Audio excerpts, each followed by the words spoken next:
Artie Quitter podcast, and I have one question for my guest. How's it going to feel never paying a parking ticket again? It's going to be great. We can speed. And Coulter. And would you consider yourself a political pundit? Is that what you are? What are you? I consider myself an 11-time New York Times best-selling author. Well, listen, I got 2 of them, sweetie, and I'm working on a 3rd. Are you reading Adios America? That's the most important one to understand everything that's happening this year with Trump. Well, if we could get away from you recommending every one of your books, we'll get to the interview. That was one book, Lamb Chop. I'll give you, but my God, that is sexy as hell, Lamb Chop. I love that. Is that is that your Secret Service code name? Lamb Chop Coulter. That. Lamb Chop Coulter's moving. She's moving. Adios America's moving. You should no. That first of all, that is impressive. As you know, I have 2 books that were on the bestsellers list. One debuted at number 1. I'll move on, not to embarrass you. How close to number 1 did you get? On which one? I was number 1 for most of them. That's great. That's amazing. This one, I think. I hope I'm not exaggerating. I think it was number 2. I think I just missed number 1 on this one and the last couple. You have to, listen. I mean, you have to recognize your audience, and you gotta when you do books. When I do book signings, I said I want to target areas that, I don't want to go to the Metropolitan Opera neighborhood. I'm not, right. A lot of my fans aren't looking for the next production of Carmen. So I like going into the belly of the beast. I'm doing Real Time with Bill Maher again. Not tomorrow night, Friday night. New rule. The president can't have orange hair. New rule. Are you gonna get new ruled? I just what I look forward to most of all is his completely moronic audience. Yeah. No, okay, let me tell you something.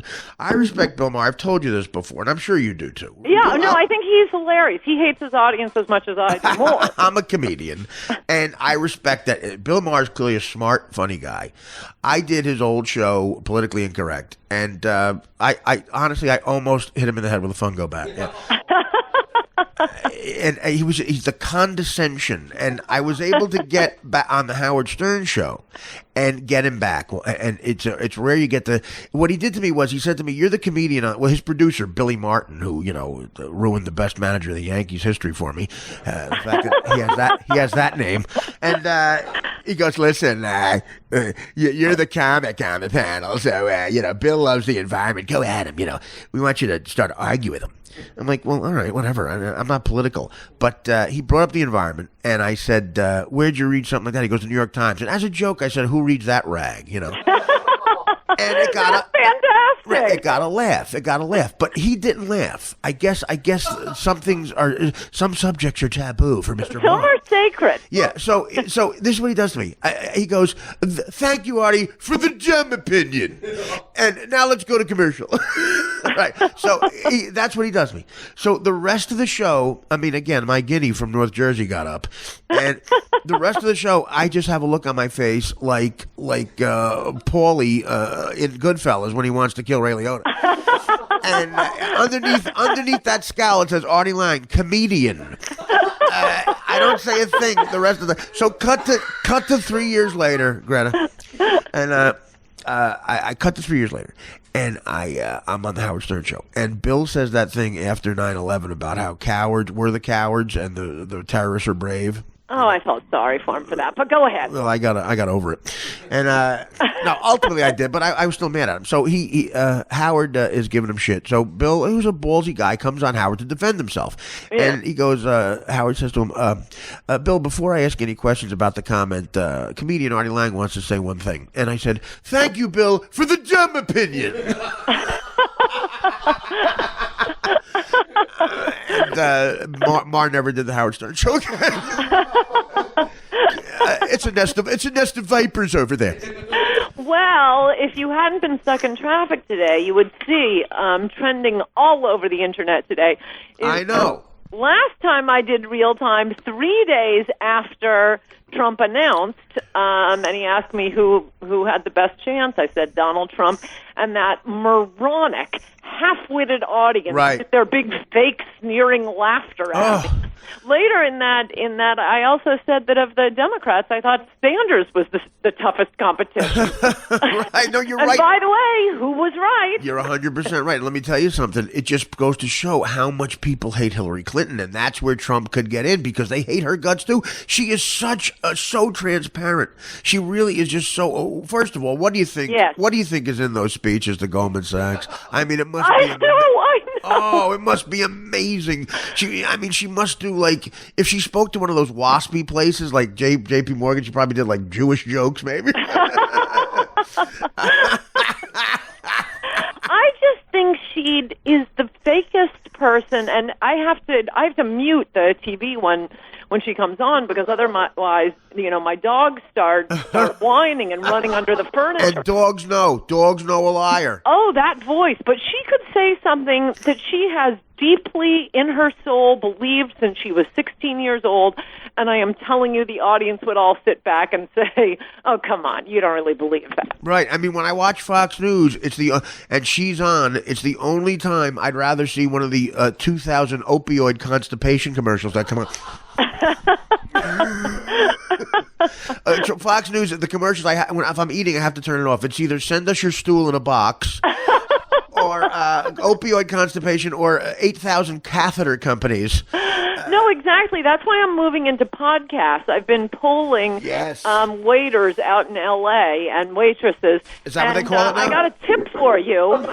No one under the age of 50 watches TV.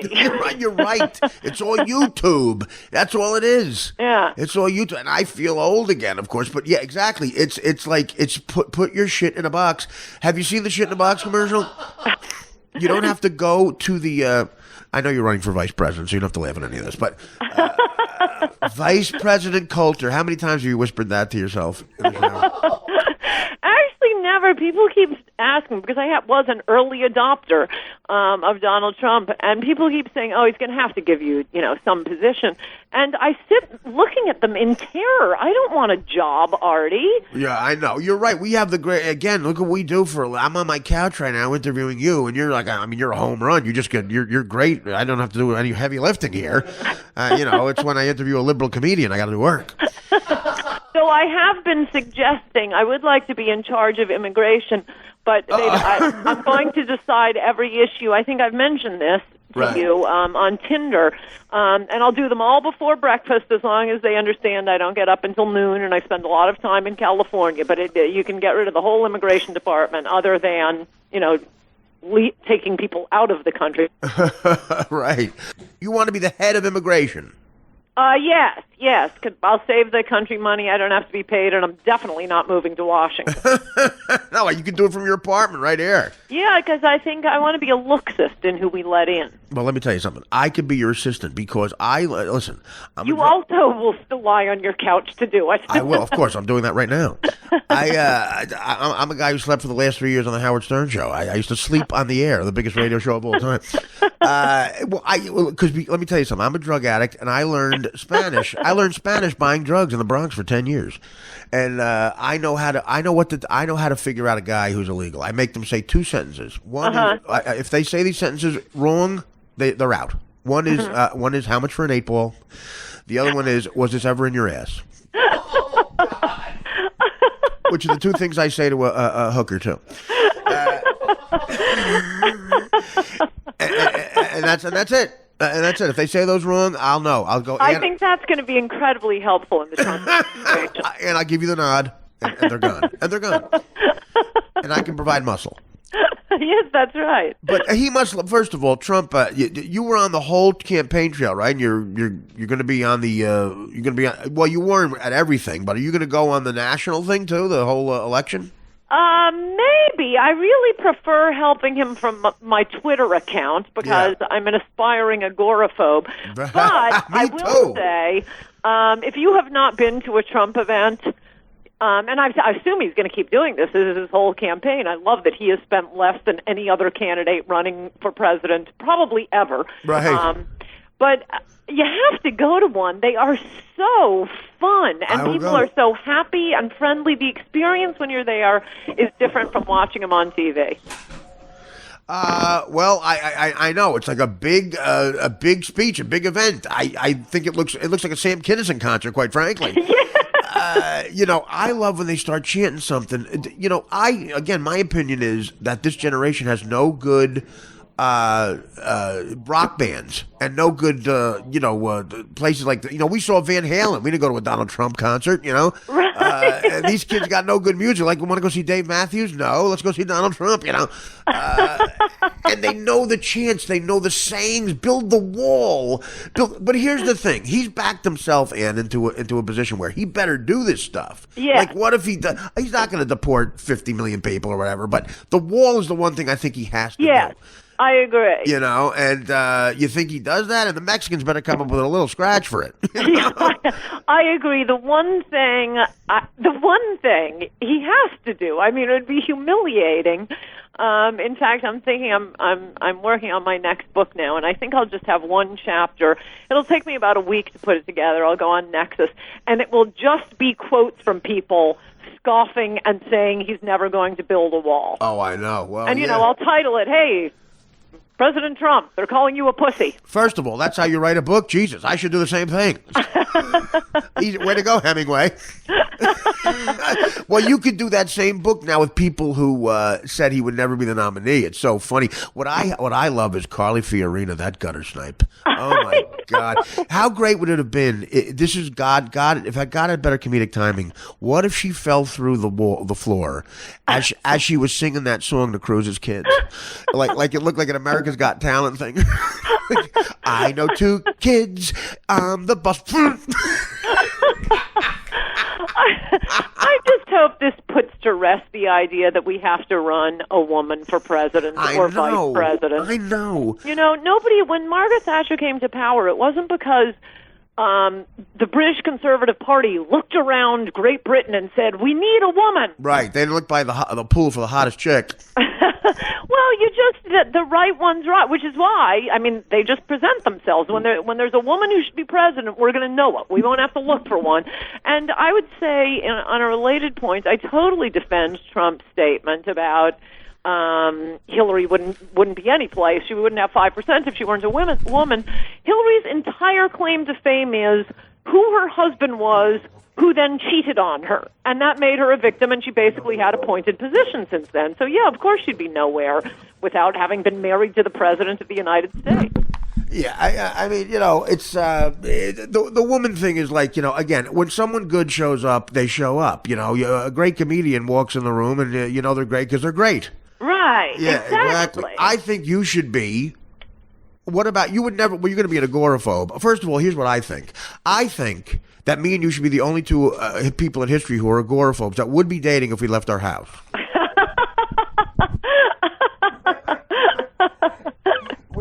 Because I'm doing the same thing. I'm gonna stay home, and you stay home, and we should leak out. Listen, we would be dating. That's fantastic. Yeah, I would be dating her, but we won't leave the home. I don't know. Well, that's basically what I do with it. One of our fellow agoraphobes, which have been dying to tell you, because Jim Downey and I have agreed that the best way to get a compliment is indirectly, when someone just says something to someone else. I had said nothing to Downey about you, and just the other night, he just brought up your name and started talking about how funny he thinks you are. You're kidding me. No. Jim, you were talking to Jim. First of all, I miss Jim. I used to have those long conversations with him, and he doesn't know we know each other. No, he did not. He just starts bringing you up, and then he told me that you took him to, I don't know, his favorite Spanish restaurant or something. Yes, that's right. Wow, you really did talk to him. It's down next section of Newark, the Spanish Tavern. Oh, yeah, he was going on and on about it, and he said we all have to have dinner when he found out I knew you. He wants to wait for Norm Macdonald to be in town. That'll get him out of his agoraphobia. You want to have the funniest dinner of all time, and it's not even about me. You go out with Downey and Norm. I mean, Jim Downey wrote, and Frank Sebastiano wrote almost every funny joke along with Norm on Weekend Update, he said, for 4 years. Oh, that's when the first time I saw Saturday Night Live, and I'd get home. I was starting on MSNBC. I'd get back to my hotel. I was living in Washington. Washington, which sucks at the time. Right. And I'd get back at around midnight, which is when Weekend Update came on, and I started leaving my friends because I had to get back to see Weekend Update. Right. And then Norm and Jim left, and I didn't really like Saturday Night Live anymore. Well, you know what's funny? Norm was the last dangerous guy they had, and I mean, look, Lorne Michaels knows the way the wind blows. It got liberal again. Norm and Jim are right wingers, and Weekend Update really sort of showed that. Well, the greatest thing about it, and by the way, Jim will fully deny that he's a right-winger, though I know that rumor is out there. Oh, well, believe me, come on. Oh, he's a pussy. That explains the whole thing. He's a Harvard right-winger. That's what I love about him. He used to tell me, which I love so much, and it really reminds me of why I hate the Bill Maher audience, and I think Bill Maher hates it too, that he and Norm would try to come up with jokes that went against the audience's prejudices, yes, but were so funny they had to laugh anyway. Right. That's the job of a comic. You're exactly right. They would, for instance, the OJ thing, I think we talked about that last time, where Norm had the greatest line ever, because Don Ohlmeyer, the head of NBC, was an OJ fan and one of his best friends. So they said, calm down with it. And Norm gets fired. And the reason publicly they say is because Norm's not funny. And supposedly Ohlmeyer calls Norm into his office and says, Norm, I got bad news, you're fired. And Norm goes, why? He goes, well, because you're not funny. And Norm goes, that's even worse news.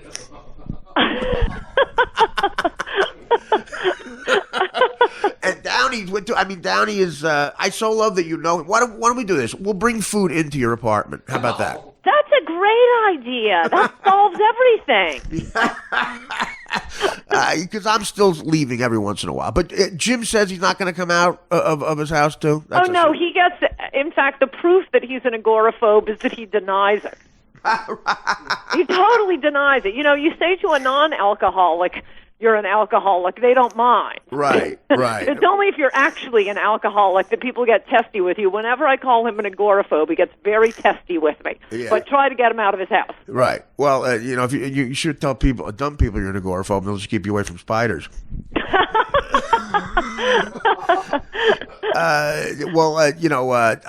I think that I'll be the first person proud of it. I don't mind it. I think that's. Me too. I think it's a sign of intelligence, Ann. Don't you? Don't you think? Yes. That the fact that you hate people. Yes, and every time I leave my home, which I have to when I fly someplace, I always end up thinking, see, this is why I'm an agoraphobe. Yeah, you go to a Chipotle in St. Louis, and you know why you don't want to leave your house. Yeah, do you think most people are dumb? Do you think that's it? Well, based on the election returns, I'm starting to think most people are geniuses. Well, yeah, now lately, absolutely. How about the Trump supporter that Ted Cruz tried to come over and talk to and debate, the guy in the sunglasses? Wait, was that the one just in the last few days? Yeah, the kid with the sunglasses. I only saw a few clips. And I must say, based on the few clips I saw, and I didn't see the full thing, it kind of looked like a fake Trump supporter to me. Well, he was. I think that's almost for sure. But still, he out-debated Ted Cruz.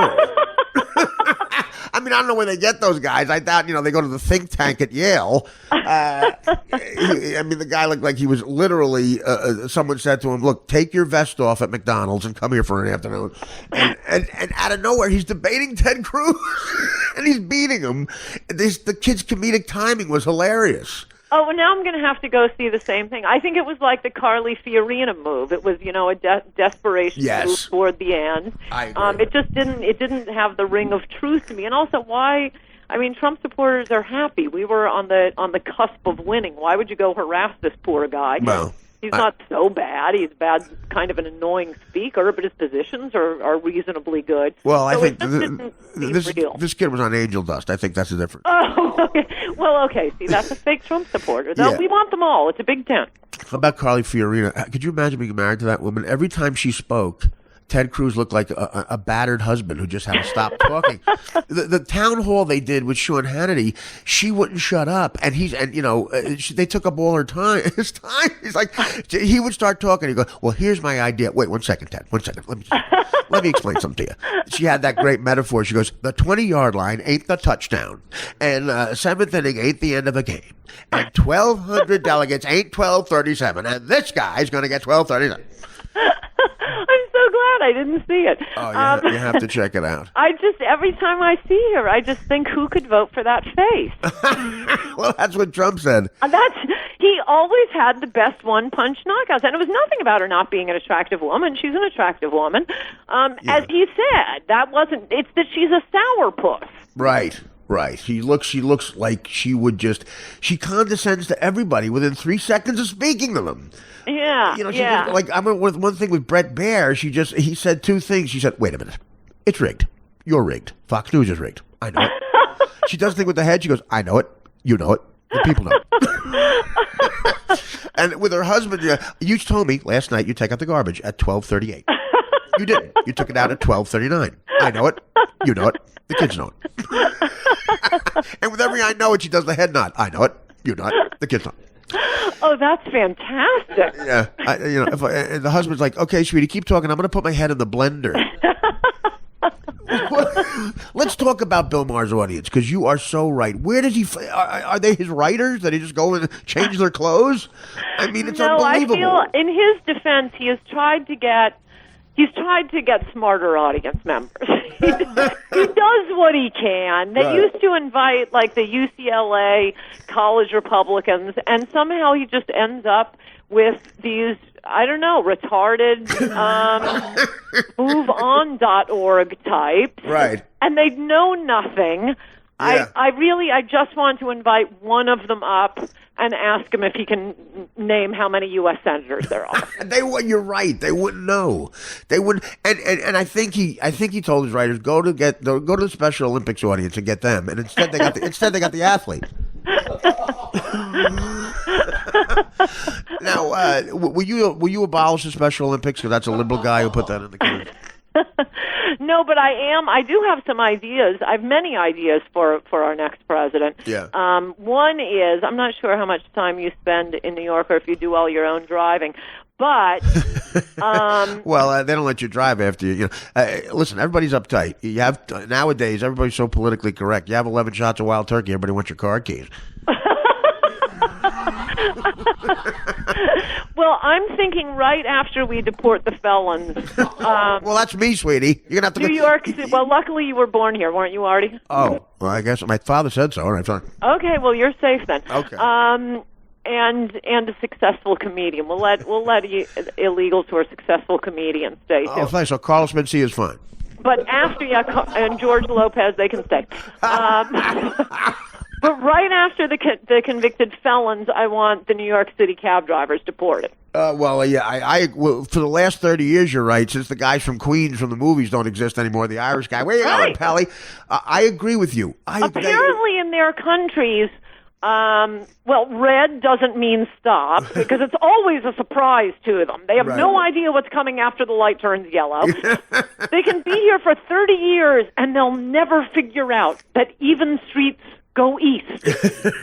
Odd streets go west. Yeah. Well, and first of all, again, I don't want to sound like I'm racially profiling, but if you want to find out where the next attack's coming, just bug a cab when no one's in the car. They got that earpiece. They got that earpiece. Great, because that didn't sound like racial profiling at all. Well, they got that earpiece embedded in the hairiest ears you ever seen on the planet, and the earpiece is in the ear. You would need industrial-sized salad prongs to get that earpiece out of the hair in the ear, and they're just like they got that Arab music blasting. It smells like they sacrificed a chicken. And it took Uber for me to realize. Cabs don't have to smell like this, and cab drivers can figure out which way the avenues go and the streets go, and they are capable of using Waze or Google Maps. This is humanly possible. Well, you know what Uber means in German? What? Cabs for white people.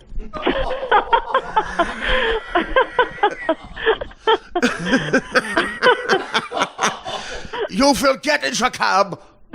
Well, actually, it's great. It's cabs for you don't have to worry about a cab not stopping for you, because they'll pick up anybody, any place. Here's my suggestion for a vice president, just because I want to hear him talk for the next 8 years, possibly. Herman Cain.